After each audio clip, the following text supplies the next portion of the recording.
ભાજપની આંતરિક લડાઈ આખા ગુજરાતમાં ચરણસીમા પર છે. ક્યાંક અમરેલીમાં લેટર કાંડ થાય છે, ક્યાંક સાઉથ ગુજરાતમાં પત્રિકાઓ છપાય છે, ક્યાંક બીજી જગ્યાએ પેન ડ્રાઈવ વહેંચીને એકબીજાની પર કાદવ ઉછાળવાથી લઈને એકબીજાને રાજકીય રીતે ખતમ કરવા માટે આખા ગુજરાતમાં ભાજપની આંતરિક જે લડાઈ છે ગેંગ વોરનું સ્વરૂપ લઈ ચૂકી છે. આજનો ગોંડલનો બનાવ જોઈને લાગે કે આપણે ગાંધી સરદારના શાંતિપ્રિય ગુજરાતમાં નહીં પણ ક્યાંક યુપી બિહારના જે ગુંડા રાજ સ્વરૂપ વિસ્તારો છે એવા વિસ્તારોમાં હોય એવા દ્રશ્યો આપણે બધાએ જોયા છે. ગુજરાતના મુખ્યમંત્રી એમ કે મૃદુ ને મક્કમ છે, પણ ગુજરાતમાં જે રીતે ગુંડા રાજ વધી રહ્યું છે એનાથી હું 100% કહું છું કે ગુજરાતની સરકાર સરેઆમ નિષ્ફળ રહી છે. ગઈકાલે ગોંડલમાં ગણેશ ગોંડલના સમર્થકો અને પાટીદાર આગેવાનો આમને સામને આવી ગયા હતા. આખો મામલો બધાએ જોયો, કઈ રીતના એકબીજા પર હુમલા કરવામાં આવ્યા. એના પછી બંને આમને સામને ફરિયાદ પણ નોંધાવી દીધી છે, પણ આ વિષય પર હવે રાજનીતિ પણ થઈ રહી છે. એટલે આમ તો અંતે તો બધા જ વિષયનો મૂળ એ રાજનીતિ જ હોય છે, પણ પ્રશ્ન એ થાય કે એક જ પક્ષમાં રહીને બંને કેમ આમને સામને આવવું પડ્યું? કેમ અલ્પેશ કથિરિયાએ ગણેશ ગોંડલ વિશે કે પછી જયરાજસિંહ વિશે બોલવું પડે કે પછી કેમ જયરાજસિંહે એવો પડકાર ફેંકવો પડે કે તમે અણવર બનીને નહીં વર બનીને આવો? આ બધા જ પ્રશ્ન કોંગ્રેસ પણ કરી રહી છે. ગઈકાલે કોંગ્રેસે કાર્યકર્તાઓ સાથે એક સંમેલન કર્યું હતું અને કાર્યકર્તાઓ જે તાલુકા પંચાયતના અને બધા જે નેતાઓ છે એમને પદ આપવાની વાત હતી, એ લોકો સાથે વાતચીતની વાત હતી, એ બધાના વિષય પર વાત થઈ. અમિત ચાવડા ત્યાં હાજર હતા. વિપક્ષના નેતા અમિત ચાવડાએ કેવી રીતના ગોંડલમાં કોંગ્રેસને મજબૂત કરવાના છે એ વાત કરી અને પછી પત્રકારે એમને સવાલ પૂછ્યો કે આજે ગોંડલમાં આવી ઘટનાઓ બની છે, વિષય પર તમે શું કહેશો? તો અમિત ચાવડાએ કીધું કે જે ગેંગ વોર ભારતીય જનતા પાર્ટીની અંદરો અંદર ચાલી રહી છે એ બહુ ચિંતાનો વિષય છે, કારણ કે અમરેલીનો લેટર કાંડ હોય, અલગ અલગ વિસ્તારોમાંથી આવતા લેટરો હોય કે પછી આવી રીતના ગોંડલમાં જે થઈ રહ્યું છે એ બધું જ દેખાડી રહ્યું છે કે ભારતીય જનતા પાર્ટીની અંદર કેટલો વિખવાદ છે. મોટા ભાગે પહેલા કોંગ્રેસ માટે એવું કહેવાતું હતું કે કોંગ્રેસમાં ખૂબ વિખવાદ હોય છે, પણ હવે એ પાસું બદલાઈ ગયું છે. કોંગ્રેસ હવે મજબૂત થઈ અને 2027માં લડવા માટેની તૈયારીઓ અત્યારથી કરી રહ્યું છે. બીજા પક્ષે ભારતીય જનતા પાર્ટી એ પોતાના નેતાઓને કેવી રીતના સમજાઈ શકે છે જોવાનું છે. પણ અમિત ચાવડાએ ગઈકાલની ઘટના પર અને ગોંડલમાં જે અંદરો અંદર વિખવાદ ચાલી રહ્યા છે વિષય પર શું કહ્યું તે સાંભળો.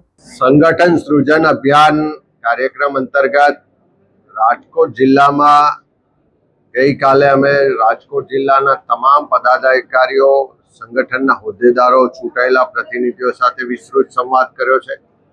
આજે સવારે જસદણ વિછિયા તાલુકાના કાર્યકરો આગેવાનો સાથે સંવાદ કર્યો છે ને અત્યારે ગોંડલના શહેર તાલુકાના આગેવાનો કાર્યકરો સાથે સંવાદ કરી રહ્યા છે. બધાની સાથે વિસ્તૃત ચર્ચા વિચારણા કરી, બધાના સૂચનો અભિપ્રાયો લઈ આવનારા દિવસોમાં રાજકોટ જિલ્લાનું નવું સંગઠન બનશે. જે સંગઠન લોકોના પ્રશ્નો માટે અવાજ ઉઠાવશે, લોકોના પ્રશ્નો સમસ્યાઓને લઈ સરકારનો જ્યાં જ્યાં અન્યાય, અત્યાચાર ને ભ્રષ્ટાચાર, ગેરવહીવટ છે એ બધા જ મુદ્દા પર જમીન પર ઉતરીને લડાઈ લડવાનું કામ કરશે. આજે ખૂબ મોટી સંખ્યામાં આગેવાનો, કાર્યકરો બંને જગ્યાએ ઉપસ્થિત રહીને પોતાના અભિપ્રાયો આપ્યા છે. આવનારા દિવસોમાં એક નવું સંગઠન જે કોંગ્રેસ અધિવેશનમાં અમારું કોંગ્રેસનું રાષ્ટ્રીય નેતૃત્વએ પ્રસ્તાવ લાવીને સંકલ્પ લીધો છે કે ગુજરાતની જનતા માટે, ગુજરાતીઓ માટે આવનારા દિવસોમાં બધા સાથે મળીને કામ કરીશું. ગુજરાતની ઉન્નતિ થાય, ગુજરાતીઓની પ્રગતિ થાય અને ગુજરાતમાં જે લોકોના સંવિધાનિક અધિકારો છીનવવામાં આવી રહ્યા છે, જ્યાં પણ અન્યાય, અત્યાચાર ને શોષણ થઈ રહ્યું છે, જ્યાં પણ ભેદભાવ થઈ રહ્યો છે, એ બધાની સામે કોંગ્રેસનો કાર્યકર જમીન પર ઉતરીને લોકો સાથે રહીને લડશે. એવું સંગઠન થોડા દિવસોમાં ગુજરાતના લોકો વચ્ચે કામ કરતું દેખાશે. ઘણા ધારાસભ્યો કોંગ્રેસમાંથી ભાજપમાં ગયા છે, હાલ કાર્યકર્તાઓ પણ બળાપો ઠાલવી રહ્યા છે. રાહુલ ગાંધીજીએ પણ કહ્યું છે કે જે ભાજપ સાથે કોલેબોરેશનમાં છે એવા કાર્યકર્તાઓ સામે પણ પગલાં લેવાનું છે. આગામી રણનીતિ શું છે? આ એક વિચારધારાની લડાઈ છે. જેમ અંગ્રેજો પણ આ દેશમાં શાસન કર્યું, દેશના લોકોને ગુલામ બનાવી અને સત્તા સંપત્તિનું કેન્દ્રીકરણ કરીને દેશને લૂંટવાનું કામ કર્યું, એ જ પદ્ધતિથી, એ જ રીતે આ નવા અંગ્રેજો ભાજપના શાસકો પણ કરી રહ્યા છે. અને એની સામે લાંબી લડાઈ છે. અને લાંબી લડાઈમાં વિચારધારા સાથે મક્કમતાથી જે લોકો પ્રજાના પ્રશ્નો માટે, પ્રજા માટે જાહેર જીવનમાં છે, એવા લોકો જ કોંગ્રેસમાં ટકવાના છે. જે લોકો વ્યક્તિગત સ્વાર્થ માટે છે, ક્યાંક ધંધા માટે છે, વેપાર માટે છે, કે ક્યાંક સત્તા માટે છે, એવા લોકો પક્ષ પલટો કરી રહ્યા છે. પણ આજે જે રીતે આખા ગુજરાતમાં કોંગ્રેસના સંગઠનની સમીક્ષા થઈ રહી છે, નવા સક્ષમ પ્રમાણિક લોકો જે કોંગ્રેસની આઈડિયોલોજીને ભરેલા છે, જે લોકો માટે જાહેર જીવનમાં છે, જેને પ્રમાણિકતા નિષ્ઠાથી કામ કરવું છે, એવા લોકોને કોંગ્રેસ પાર્ટીના કાર્યકરો સાથે સંવાદ કરીને ઓળખવામાં આવી રહ્યા છે. એવા લોકોને આવનારા સમયમાં નેતૃત્વ સોંપવામાં આવશે અને તમે જોશો કે આવનારા દિવસોમાં આખા ગુજરાતમાં પ્રજાના પ્રશ્નો માટે લડતી, બોલતી અને પ્રજાની વચ્ચે કામ કરતી કોંગ્રેસ પાર્ટી અને એનું એક નવું સંગઠન લોકો વચ્ચે કામ કરતું જોવા મળશે. દર્શક મહિના બાકી છે, જેમાં જિલ્લા પંચાયત, તાલુકા પંચાયત, મહાનગરપાલિકા અને હાલ કોંગ્રેસ જેટલી થાય એવી શક્યતાઓ ધીમે ધીમે ચાલી રહી છે. આગળની નીતિ શું? આખું સંગઠન સૃજન અભિયાન એ કોઈ ચૂંટણી લક્ષી કાર્યક્રમ નથી. આખા દેશમાં કોંગ્રેસનું હાલ જે સંગઠન છે એને વધારે મજબૂત બનાવવું છે, વધારે ગતિશીલ બનાવવું છે, વધારે લોકભોગ્ય બનાવવું છે, નવા લોકોને કોંગ્રેસમાં આમંત્રિત કરવા છે, જેમને કામ કરવું છે, જે સક્ષમ છે, જે વિચારધારાને વળેલા લોકો છે, જે લોકો સંઘર્ષના પથ પર ચાલી અને કોંગ્રેસ અધિવેશનમાં જે નક્કી કરવામાં આવ્યું ન્યાય પથ, સંકલ્પ, સમર્પણ અને સંઘર્ષ, એ સિદ્ધાંત સાથે કામ કરવા માંગે છે, એવા લોકોને હવે તક મળશે.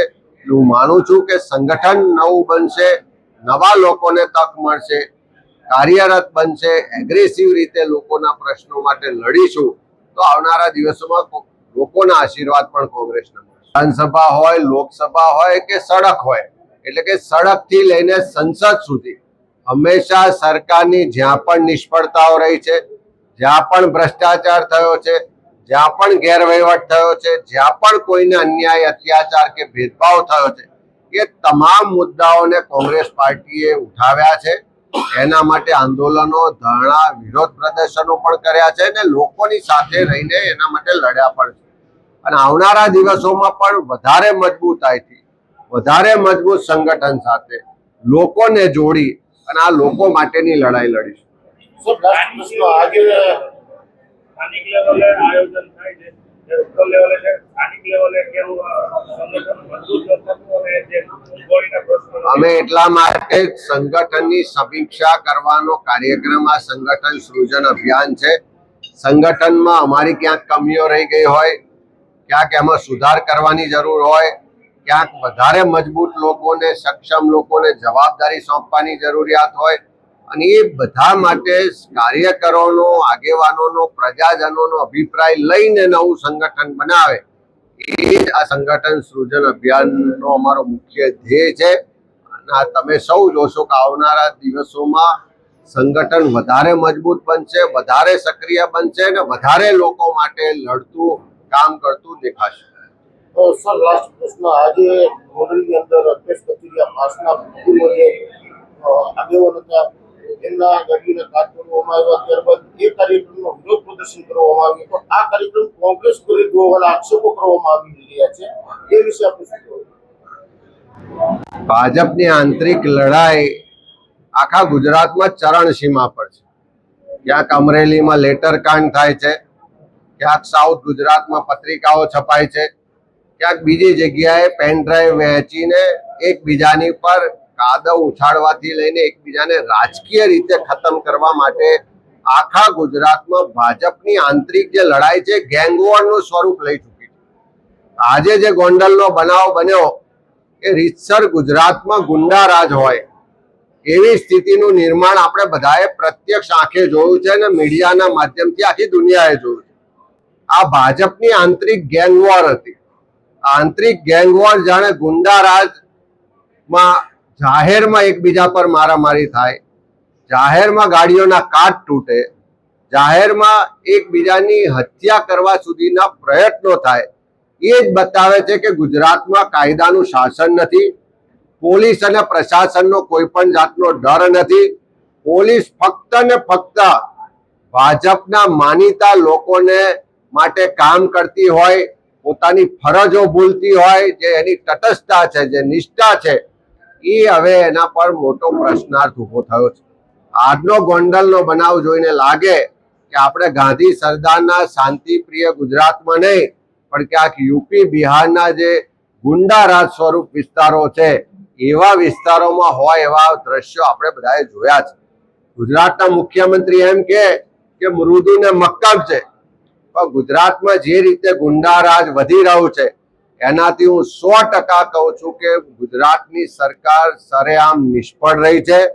ગુજરાતના ગૃહમંત્રી જાહેરમાં નાના નાના લોકોના વરઘોડા કાઢવાની શેખીઓ મારે છે, પણ આ ગોંડલમાં જે ગુંડાઓ ખુલ્લેઆમ ગુંડાગર્દી કરે છે, આ ગોંડલમાં આજે આખા ગુજરાતની જે ગેંગવોર જોવા મળી, ભાજપની આંતરિક ગેંગવોર, તો આમના વરઘોડા નીકળશે કે કેમ?